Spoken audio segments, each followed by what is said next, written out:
So a couple of months ago, we're down here at Thompson Cross Community Kitchen, and this lady here, Julie Mallinson, set up this amazing kitchen. Yeah, and it's gone really well. Now, when we originally came down here, you had hundreds of people, didn't you, for the first couple of months, taking advantage of your soup kitchen? Yeah, we've had over 700 people fed through our community kitchen so far. Well, Christmas was a really tough time with the weather, really cold and icy in certain parts. I guess this was a lifeline for a lot of people. Yeah, absolutely. And we've been able to give out lots of hats and scarves and gloves, as well as the food that we've been giving out here. We did hot soup and hot meals actually on Christmas Eve. We were giving it out. And then we did the 27th and the 28th. And we did it again in January, and we did food then as well. On top of that, we've been giving out food from Tameside Meals Project. We also did some soup with the Net Zero Project and the Climate Change Project, and we had leftover soup from those, and that went out as well. So hundreds and hundreds of portions of soup that have gone out. We were supported by AC Solutions as well, and they sponsored us for some of the soup, so that was great. Really, really good figures then. Yeah. Like I say, Christmas was a tough time for some, so this is a proper lifeline. It absolutely is.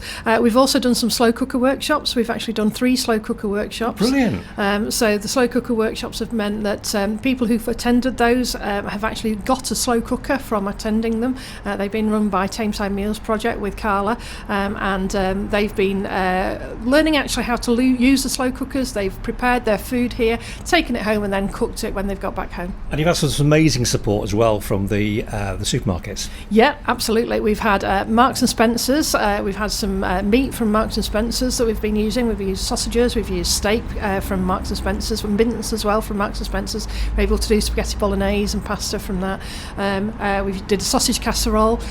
We've also been working alongside Ridge Hill, and we've used some of the food from the bread and butter thing. We've used peas to do pea and ham soup.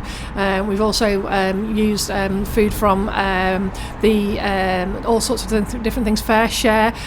We've also used food from Aldi, lots and lots of food from Aldi that we had over Christmas. In fact, we actually fed a herd of small elephants through our community pantries over the Christmas period. Yeah, the weight of a herd of small elephants went out through our community pantries over Christmas. So this has been a massive community project that clearly has worked. Yeah, absolutely. And as well as that, on top of all of those things, we've also been working with our homeschooling children, and our homeschooling children have gone from strength to strength. Some of them are actually cooking for their families for the first time because of the work that they've been doing in the community kitchen, honing skills that we started in our community garden, where they were beginning to start learning to cook things, but now they're actually learning how to fully cook meals rather than just cooking the odd thing. They've actually been learning how to cook meals. They've gone and replicated that at home, and they've been doing that for their families, and we've got some amazing young budding chefs really. Wow. We've even been donated some uniforms, so I want to just thank you for the uniforms that have been donated. Can't say the company just yet, but we will be sharing that soon. And some of those will be going out to our community members as well, some of our volunteers and some of our chefs as well. Some fantastic feedback there. Now, there's a big but to all this, because something's happened, hasn't it, over the past couple of weeks? Yeah, we've had an environmental health visit, and it's something we were expecting. It's not something that was unexpected, but we have been told that we do need to bring some further things up to standards. So we've been today actually painting all of the exposed woodwork. We've been using yacht varnish, so it's all been yacht varnished over to make sure that that's up to food hygiene standards. They're wanting us to completely enclose this space so that it's rodent proof, and so that no flying vermin like pigeons and what have you can come into it. They're also wanting us to tile all the walls, to fill in all the spaces where any vermin or any ants or any other rodents or creatures could come in really. It's been a bit of an experience for us, because we weren't anticipating that we would even have a community kitchen, and suddenly we're having to adhere to all these extra things that we didn't think or realise we'd have to do. So and we don't have a budget for it, which is hard. Now, this is where we're hoping that people watching and listening to this can actually help businesses that can provide, I guess, some advice, because when you look at the walls, this is the side of your house. It is the side of our house. We've given up the side of our house for it, but what can be better than giving this? It's the start of Lent today, and one of the things that one verse that speaks to me is Isaiah 58, and it talks about the true fasting that we give up for Lent. A lot of people give up chocolate or they give up other things for Lent.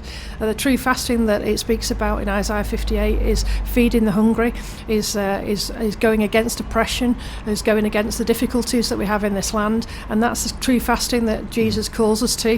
And this is very much what this project's about, is about the true fasting that God calls us to actually give ourselves on behalf of the hungry.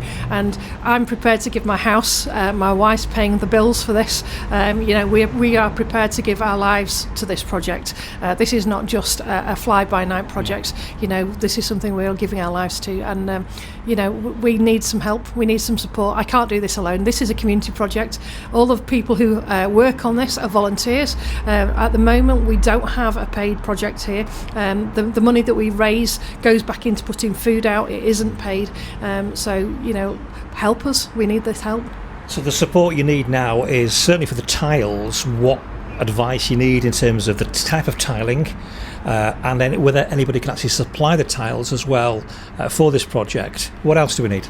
Yeah, we need to enclose the other end. At the moment, we've got one end that's been enclosed. Robertson's did the back, and then Droylsden Glass did the top of it.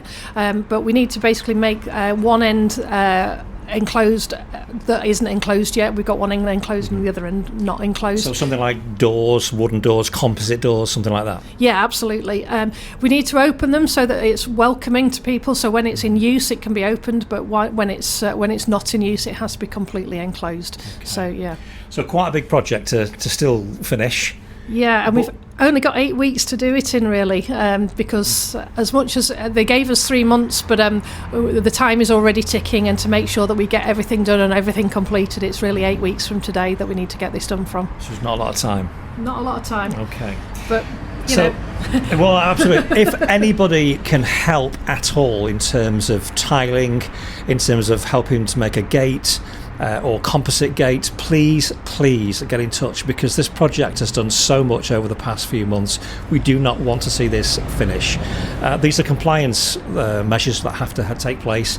If anyone's interested in helping at all, what's the best way of getting in contact with you? They can contact us via thepowerofresilience.co.uk as our website, or thepowerofresilience@outlook.com. Thank you very much.